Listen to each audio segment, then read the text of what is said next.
It's sad how few Americans even know what fraud is. So this is a lesson on detecting several common types of fraud and how the government refuses to reveal the law to the public. Nearly every government agency denies legal information to the public based upon the illegal policy of not giving legal advice. Who the hell wants legal advice? Just tell me what the law is. The government can't withhold that information. The law is public information, and it must be divulged upon demand. We not only have the human right to know what the laws are, but also to know if we're violating the law or if someone else is as well. Also, California law enforcement demonstrates an extreme pro-landlord prejudice. They allow landlords to commit the most heinous crimes by deliberately misclaiming them as civil infractions or landlord-tenant disputes. Even the FBI pulled this crap on me. Check out my Equalism 110 series of videos to see how my previous landlord got away with the extortion of nearly 50 grand from me and my parents. But this time, the threat of retribution against me has been withdrawn by my landlord, so he's no longer involved in this. Proteus Incorporated may be innocent of intent, but an official investigation is still needed to determine this. But none is forthcoming.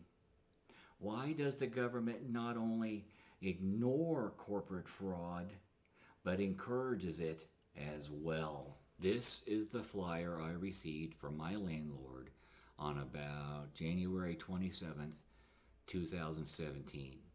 You'll notice mandatory written on top of this flyer. Also notice how the LIHEAP program qualifications are required to be met. You'll notice how this program is obviously intended for low-income property owners, which neither me or my landlord qualifies.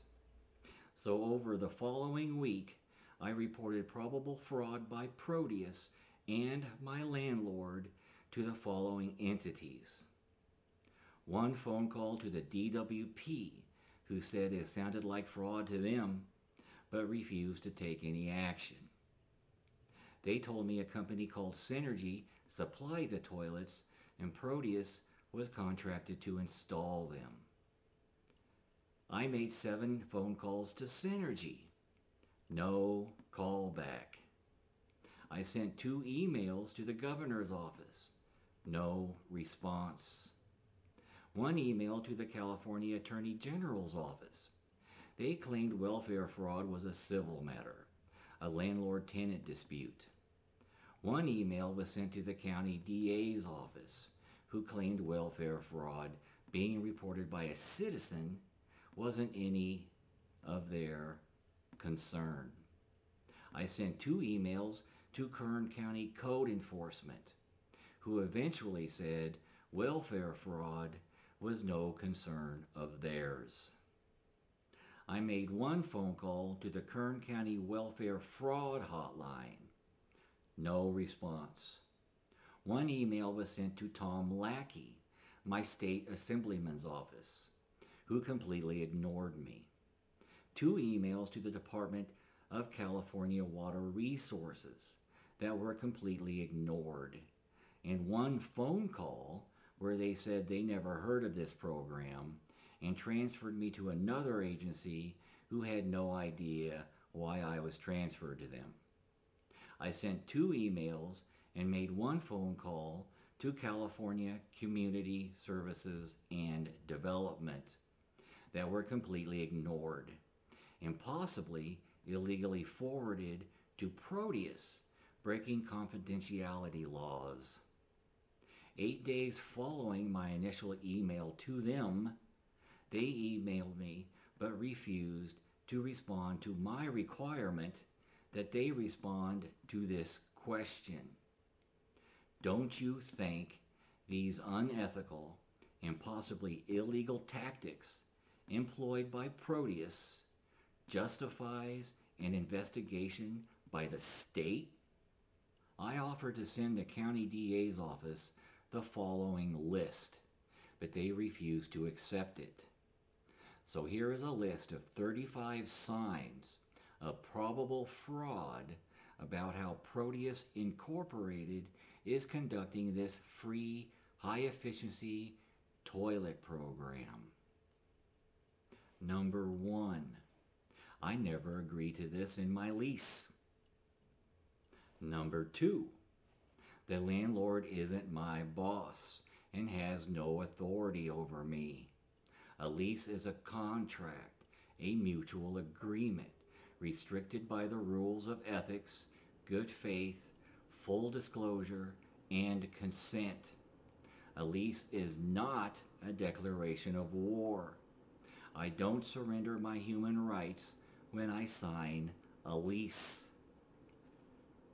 Number 3, when I signed my lease, I was agreeing to participate in the tax credit allocation program and not any other program.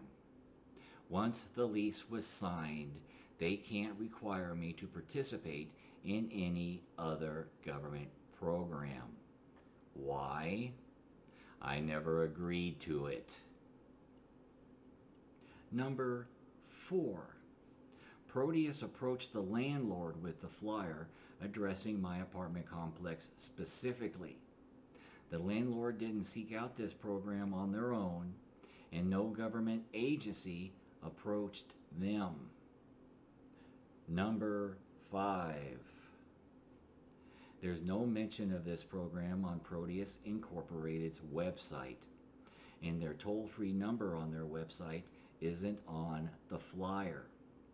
Also, the flyer says this is a limited time offer, but on their website there is no mention of time limits for any program they're involved in. But this specific program isn't mentioned on their website at all. Number 6, there's no mention of mandatory participation in the original text of the flyer. Number 7, the word mandatory doesn't appear to be a part of the original flyer. It's handwritten on the flyer by someone with demands for tenant personal information. Number 8, why was Proteus demanding my personal information and not the government? I would never give out my personal information to a private company. My name, my signature, and my income isn't any of Proteus's business. But I would share that information with any government agency to apply for a program I believed I qualified for. Number 9, when asked questions about the program, the Proteus inspector acted extremely nervous and told me to ask the apartment manager. But I wanted to hear from Proteus, not my apartment manager. And the manager kept telling me to ask him. He did the inspection, approved the toilets, and then he lied to my apartment manager saying he never conducted the inspection. That's fraud. And I still can't figure out why he committed this fraud. It makes no sense. When I first spoke with the complex manager about this, February 2nd, 2017, she threatened me with eviction.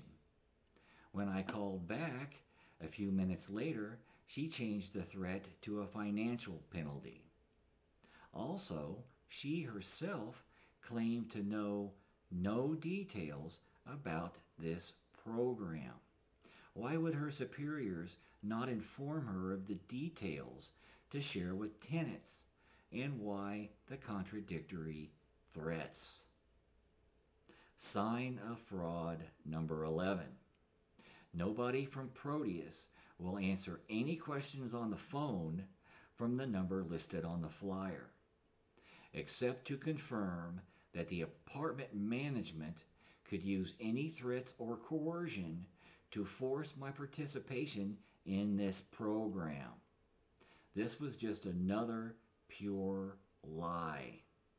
Yet 2 more acts of fraud by a Proteus employee. It's illegal for them to withhold any information from the public concerning a government program. And there are no government programs that force participation. Number 12. The apartment management company claims to have the information verifying their claims. They claim to make one attempt at knocking on my door to discuss it with me, but claimed I wasn't home. But they have my email address, so why didn't they just email the information to me?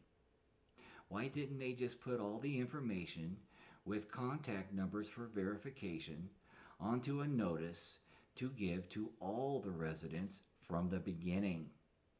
Their refusal to put anything in writing is not only very suspicious, it's illegal. They only use the flyer as written proof of their claims, but the flyer doesn't support their claims. Sign of fraud number 13. The flyer says this is intended for low-income property owners or poor apartment tenants who pay their own water bills. But I don't meet either of these qualifications, and no one in this apartment complex does. Number 14. Lie heap, LIHEAP, a DWP program for low-income people, is listed on the flyer. But the DWP never heard of this toilet program and told me it's probable fraud. But they refused to investigate. Number 15. I'm already enrolled in LIHEAP. Why can't they just use those records since LIHEAP is already supposedly involved? Number 16. A company called Synergy, that's with a CY, who DWP told me to contact, won't answer their phones or return numerous calls, and their email is non-functional. And they have one phone number that's constantly busy. All this is very suspicious. Number 17. The Department of Water Resources, which is listed on the flyer, never heard of this program. Number 18. California Community Services and Development, also listed on the flyer, never heard of this program, and they said they had no programs that forces participation. Sign of fraud number 19. No government program I'm aware of forces participation except the Affordable Care Act, and we all know how corrupt and illegal that program was. Number 20. No one can tell another what government programs they must apply for. Number 21. There are no government programs that demand the involvement of third parties to qualify. Sign of fraud number 22. I can't be forced into a government program that benefits a third party. Number 23. I can't be forced into a government program that solely benefits a third party and not me. Number 24. This is extortion, fraud, welfare fraud, and identity theft. Why doesn't the government care? Number 25. I lack the authority to release my public assistance to third parties. To do so is fraud. Sign of fraud number 26. I can't claim public assistance on behalf of someone else's property. This is fraud. Number 27. If there were programs meant for my landlord, he'd qualify without any involvement from a third party. Number 28. I'm being told I don't have the right to decide the use of my own name. This is identity theft. I'm being told they have the legal right to penalize me or harm me in some way if I don't participate. That's called extortion. A citizen cannot be intimidated, threatened, coerced, forced, or defrauded into helping others profit from any government program, much less one not intended for them.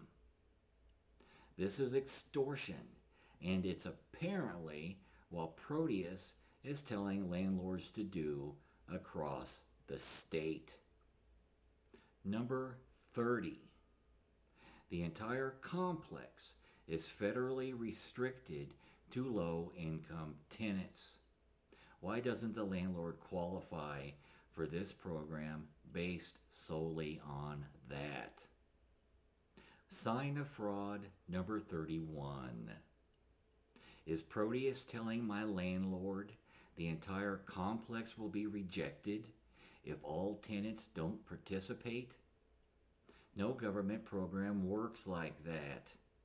Why can't they just proceed without my involvement because I choose not to participate?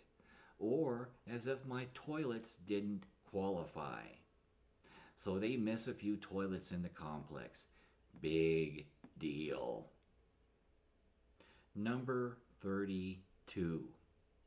Are the empty units receiving new toilets? If so, that proves my participation isn't necessary, and they can install the toilets in my apartment without me signing anything. Number 33. If my landlord uses my name and qualifications for a program where free toilets are issued, that means the toilets are my property and I can take them with me when I move. If this program works as they say it does, do I get to take the toilets with me when I move? Sign of fraud number 34. The head of Community Services and Development refused to respond to my requirement that they respond to this question. Don't you think these unethical and possibly illegal tactics employed by Proteus justifies an investigation by the state? And number 35. Why are all these government agencies protecting Proteus Incorporated? They could be using these unethical and possibly illegal tactics across the state. Only 2 government agencies were willing to help me. The California Tax Credit Allocation Committee responded to my email and said flat out my landlord couldn't do this. And the County Human Services Department, not the fraud hotline, who was forwarded my email by California State Senator Fuller's office, also helped. With their assistance, my landlord's threats have been withdrawn. I've agreed to let the installation take place in my apartment without any program participation by me. So this should end my involvement in this. But why is reporting corporate fraud and landlord fraud so impossible in California? Why has all the government agencies I've contacted refused to investigate this? Unless one of the many agencies I've contacted decides to do their jobs, we'll never know how deep this rabbit hole of corruption goes. Proteus may be pulling this fraud across the entire state. But I did the job of dozens of bureaucrats, and I never received so much as a thank you. No reward for exposing this fraud. I've been criminally victimized by all 3 California landlords I've had. Yet I've been denied my constitutional and human rights to even file a complaint. Government agents continually refer to my criminal victimization as civil matters. When did the state of California exempt landlords from the crimes they commit? Be sure to check out my next video, Equalism 111B, where I'll share more details about the government refusal to tell its citizens the law, corporate corruption, government cover-ups, and the refusal to hold landlords responsible for the crimes they commit. Thanks.